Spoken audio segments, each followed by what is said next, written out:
आकाश अहमद और उम्मीद है कि आप सब लोग खैरियत से होंगे। आज हमने microscopic evaluation of crude drug के बारे में पढ़ना है।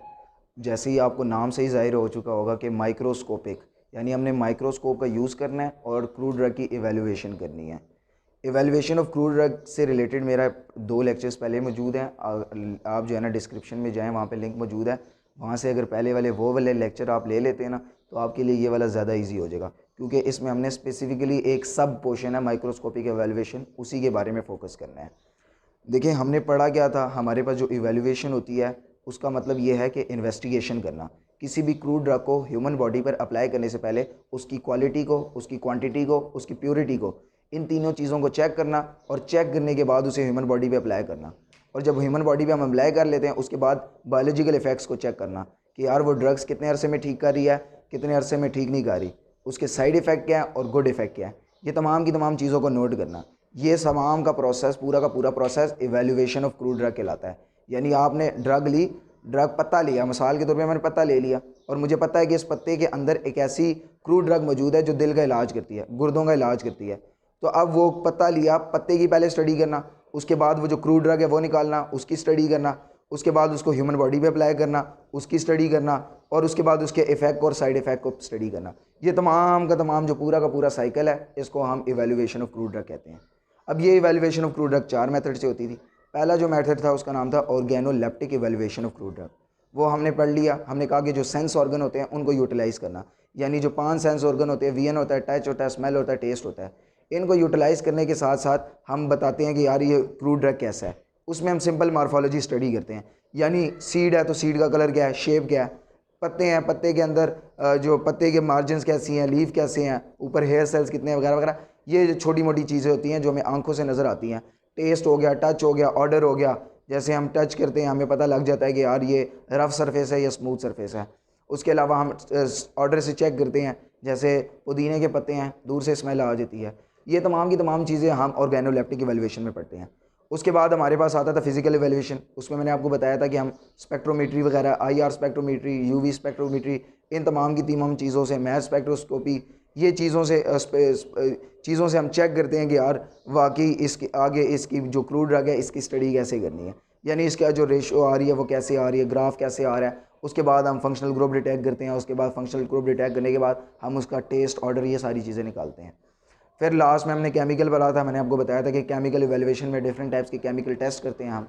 कार्बोहाइड्रेट का लेदर टेस्ट होता है, प्रोटीन्स का, लिपिड्स का, ग्लाइकोसाइड्स का, इस तरह के कंपाउंड्स उसके अंदर क्रूड ड्रग के अंदर मौजूद होते हैं। हम उनके इंडिविजुअली टेस्ट करते हैं और टेस्ट करने के बाद हम पता लगाते हैं कि यार इसके अंदर क्या क्या मौजूद है।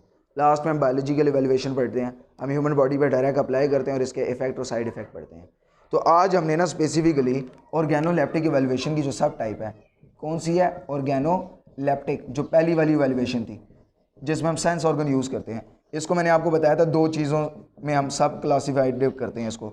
एक हमारे पास मॉर्फोलॉजिकल स्टडी होती है और एक हमारे पास माइक्रोस्कोपिक स्टडी या माइक्रोस्कोपिक इवैल्यूएशन होती है। माइक्रोस्कोपिक इवैल्यूएशन, आज हमने ना स्पेसिफिकली माइक्रोस्कोपिक इवैल्यूएशन के बारे में पढ़ना है। मॉर्फोलॉजिकल स्टडी में हम उसकी शेप चेक करते हैं, उसका साइज़ चेक करते हैं, उसका कलर चेक करते हैं। इसमें मेजर 3 चीज़ें हैं। इसमें शेप चेक होती है, इसमें साइज़ चेक होता है, इसमें कलर चेक होता है। ये 3 चीज़ें हैं। और साथ साथ में अगर ऑर्डर वाला है तो ऑर्डर भी चेक कर लेते हैं और सरफेस भी हम चेक कर लेते हैं कि यार ये रफ़ है, स्मूथ है या किस टाइप की है। ये तमाम की तमाम चीज़ें ना हम मॉर्फोलॉजिकल स्टडी में करते हैं। चूँकि इसमें भी सेंस ऑर्गन यूज़ हो रहे हैं। शेप है, शेप के लिए आंखें यूज़ कर रहे हैं। साइज़ है, आंखें यूज़ कर रहे हैं। कलर के लिए आंखें यूज़ कर रहे हैं। ऑर्डर है, ऑर्डर के लिए नाक, सूंघना यूज़ कर रहे हैं। सरफेस है, उसके लिए हाथ टच वाला मेथड यूज़ कर रहे हैं, जो ऑर्गेनोलेप्टिक इवैल्यूएशन में आता है। अब दूसरा इसका माइक्रोस्कोपिक इवैल्यूएशन है। माइक्रोस्कोप में भी तो आप आंखों के नीचे से देखोगे ना, और आंख क्या है आपकी, आंख सेंस ऑर्गन है।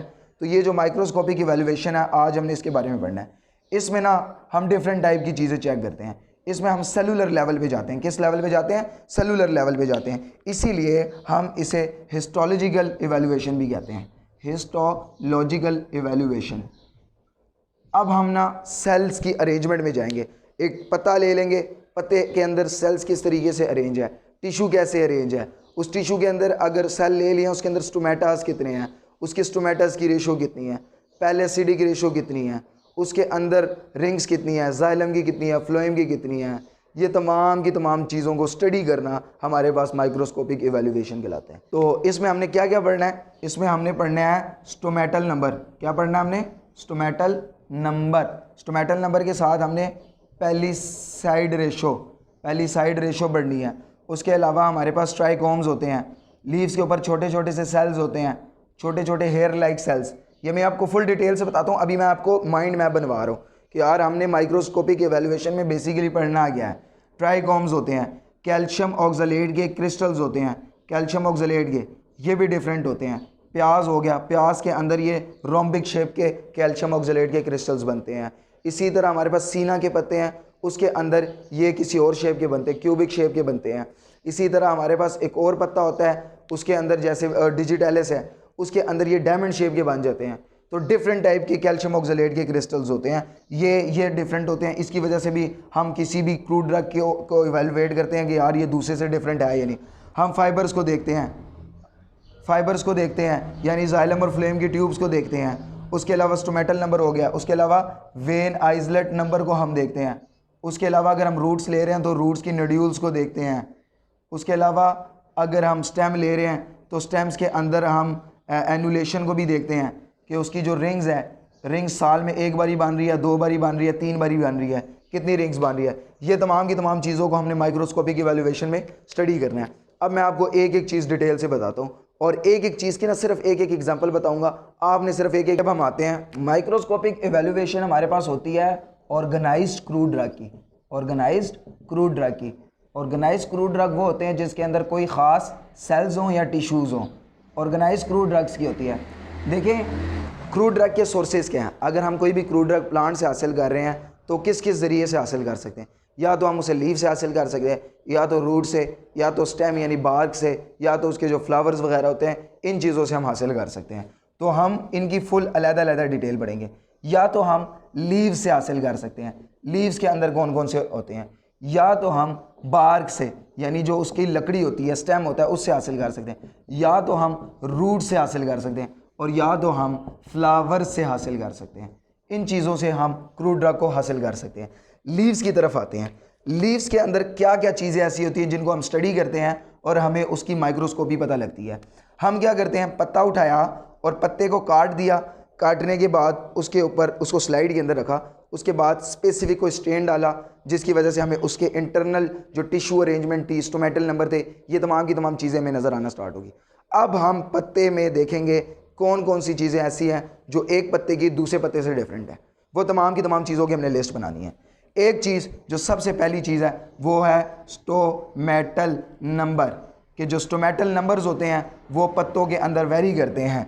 मिसाल के तौर पे हमारे पास एट्रोपा बेलाडोना, साथ साथ एक एक एग्जांपल लिखवाऊंगा। एट्रोपा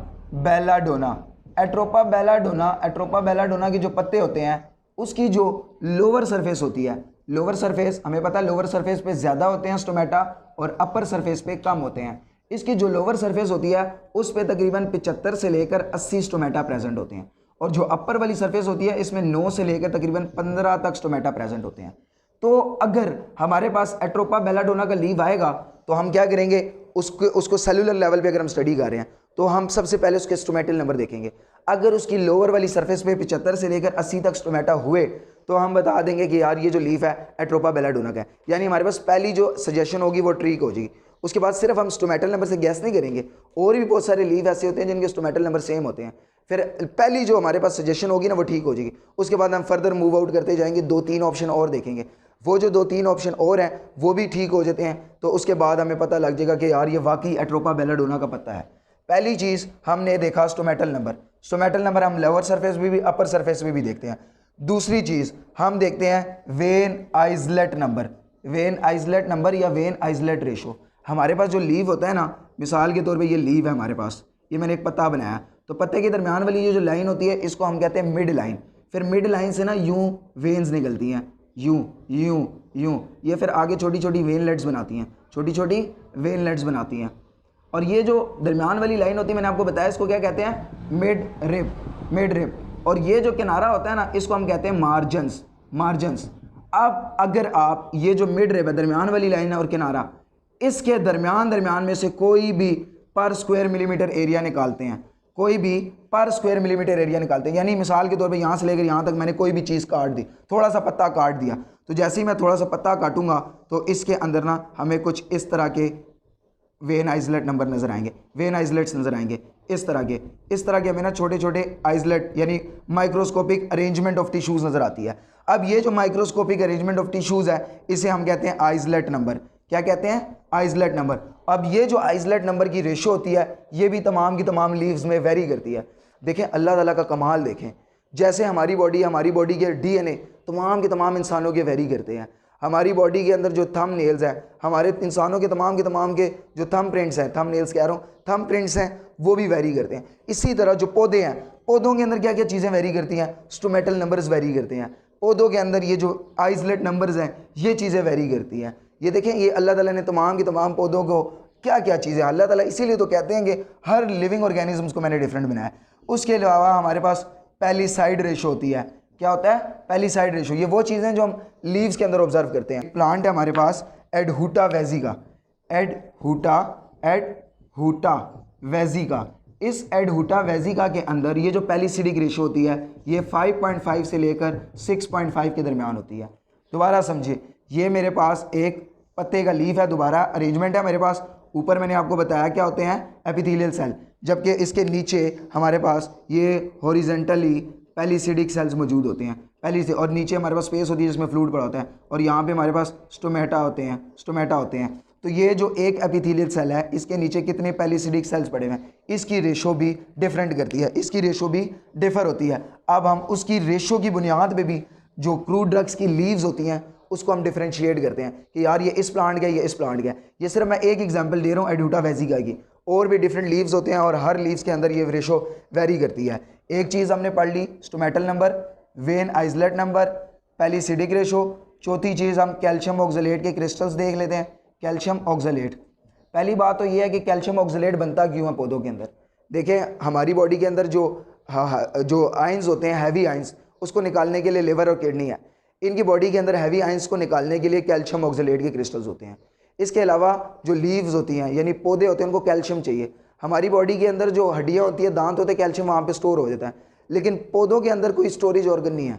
तो पौधे क्या करते हैं, लीव्स के अंदर कैल्शियम ऑक्सलेट के क्रिस्टल्स बना लेते हैं जिसकी वजह से उनका कैल्शियम डिपॉजिट हो जाता है। इसके अलावा जो आयन बैलेंसिंग होती है, आयन बैलेंसिंग के लिए बफर सोल्यूशन बनाने के लिए भी ये जो कैल्शियम ऑक्सलेट होता है ये बड़ा काम आता है। उसके अलावा ये प्रोटेक्शन भी देता है, और जो हीट शॉक प्रोटीन्स होती हैं जिसकी वजह से पौधे सर्दियों में भी सर्वाइव कर सकते हैं, गर्मियों में भी सर्वाइव कर सकते हैं, वो बनाने में भी बड़ा इंपॉर्टेंट रोल प्ले करता है। तो ये जो कैल्शियम ऑक्सलेट के क्रिस्टल्स होते हैं ये भी वेरी करते हैं लीव्स के अंदर। मिसाल के तौर पे अगर मैं ऑनियन की एग्जांपल ले लूँ, किसकी एग्जांपल ले लूँ? ऑनियन की एग्जांपल ले लूँ, तो ऑनियन में ये होते हैं टेट्रागोनल शेप के। किसके होते हैं? टेट्रागोनल शेप के होते हैं। इसी तरह अगर मैं ये ले लूँ सीना के पत्ते ले लूँ, सीना के पत्ते ले लूँ तो सीना के पत्तों में ये होते हैं क्यूब शेप के। कौन से शेप के? क्यूब शेप के होते हैं। और अगर मैं उसके पत्ते ले लूँ डिजिटैलिस के, किसके ले लूँ? डिजिटैलिस के, तो डिजिटैलिस के पत्तों के अंदर ये डायमंड शेप के होते हैं, डायमंड शेप के। तो आप देख रहे हैं कि माइक्रोस्कोपिक लेवल पे लीव्स के अंदर सिर्फ कितनी चेंजेस आ रही हैं। हमें सारे पत्ते बाहर से एक जैसे दिखते हैं, लेकिन असल में माइक्रोस्कोपिक लेवल पे वो एक जैसे नहीं है। उसकी जो स्टोमेटल रेशियो वेरी कर रही है, उसके अंदर इवन दो कैल्शियम स्टोर होने के लिए जो कैल्शियम ऑक्सलेट के क्रिस्टल्स बन रहे हैं वो वेरी कर रहे हैं। पौधों के अंदर कोई, ऑनियन के अंदर कुछ हो रहा है, डिजिटैलिस के अंदर वो कुछ हो रहा है, हर चीज़ के अंदर डिफरेंट है। अब ये जो माइक्रोस्कोपिक रेशियो होती है, यानी ये जो चीज़ें डिफर कर रहे हैं, इसी वजह से उनके जो केमिकल कॉन्स्टिट्यूशंस होते हैं, उनकी जो प्रॉपर्टीज़ होती हैं वो वेरी कर जाती हैं। किसी जो लीव्स होते हैं उससे खुशबू आती है, किसी से नहीं आती। कोई ऐसे लीव्स हैं जो जाके एक बीमारी को ठीक करते हैं, दूसरे ठीक नहीं करते। एक लीव्स है जो जहरीले हैं, दूसरे जहरीले नहीं हैं। क्यों नहीं है? क्योंकि उनके अंदर ये तमाम की तमाम चीज़ें वेरी कर रही हैं। अगर ये चीज़ें सेम होती तो उनके अंदर ये जो प्रॉपर्टीज़ होती वो भी सेम हो जाती। लास्ट हम आते हैं कैल्शियम ऑक्सलेट के क्रिस्टल्स के बाद हम आ जाते हैं ट्राइकोम्स की तरफ। ट्राइकोम्स यानी ये जो ट्राइकोम्स होती हैं, ट्राइकोम्स कहते हैं लीव्स के सरफेस पे जो हेयर होते हैं वो भी डिफर करते हैं। हमारे पास जो नस्ट वोमिका होती है, मैं यहाँ पे लिख देता हूँ नस्ट वोमिका के अंदर ये जो होते हैं ये लिग्निफाइड होते हैं। लिग्निफाइड का मतलब ये है कि यार इससे थोड़ी सी लिग्निन निकल रही होती है। लिग्निन एक जेली लाइक मटेरियल है। लिग्निफाइड होते हैं नस्ट वोमिका के पौधे के अंदर। इसके अलावा अगर मिंट के पौधे ले लें, किसके ले लें, मिंट के, यानी मिंट किसे कहते हैं, मेरे ख्याल से पुदीने को कहते हैं। मिंट ले लें, अगर मिंट के पत्ते लें तो मिंट के अंदर ये ग्लैंडुलर होते हैं। कौन से होते हैं, ग्लैंडुलर, ग्लैंडुलर ट्राइकोम्स होते हैं, यानी ग्लैंडुलर ग्लैंड शेप के हमारे पास मिंट के पत्तों के ऊपर ये बाल टाइप के स्ट्रक्चर्स होते हैं। यानी जो छोटे छोटे हेयर सेल्स होते हैं ना लीफ के, अगर सरफेस को आप माइक्रोस्कोप के नीचे देखें छोटे छोटे हेयर सेल्स नजर आते हैं, तो वो जो हेयर सेल्स है वो भी वेरी करते हैं। और ये सिर्फ ये जो लिग्निफाइड और ग्लैंडुलर है इसी चीज़ों से वेरी नहीं करते। इसके बाद ये जो कुछ हेयर सेल्स ऐसे होते हैं जो दो दो रह रहे होते हैं, कुछ हेयर सेल्स ऐसे होते हैं जो तीन तीन रह रहे होते हैं, कुछ हेयर सेल्स ऐसे हैं जो चार चार पाँच पाँच रह रहे होते हैं। उसके हिसाब से भी हमने इसे वो किया हुआ, क्लासीफाई किया हुआ है। जैसे मिसाल के तौर पे हमारे पास डेटूरा के लीव्स हैं, डेटूरा के लीव्स में ये दो दो सेल्स इकट्ठे रह रहे होते हैं, यानी दो दो हेयर सेल्स। उसके अलावा डिजिटैलिस के लीव्स है, उसमें ये चार चार पाँच पाँच इकट्ठे रह रहे होते हैं। सीना के लीव्स में ये तीन तीन इकट्ठे रह रहे होते हैं। तो ये भी हमारे पास क्लासिफिकेशन स्कीम है, जिसकी वजह से हमने सिर्फ लीव्स को पढ़ा है कि लीव्स के अंदर इसकी क्लासिफिकेशन कैसी होती है, और लीव्स के अंदर ऐसी कौन कौन सी माइक्रोस्कोपिक स्ट्रक्चर्स हैं जो वेरी करती हैं। ये तमाम की तमाम थी लीव्स की स्टोरी। अब नेक्स्ट वीडियो में हम आते हैं जिसमें हम आपको बताएंगे कि बार किस तरह डिफ़र करती है, रूट कैसे डिफ़र करती है, और फ्लावर कैसे डिफ़र करती है। ओके, अल्लाह हाफिज़।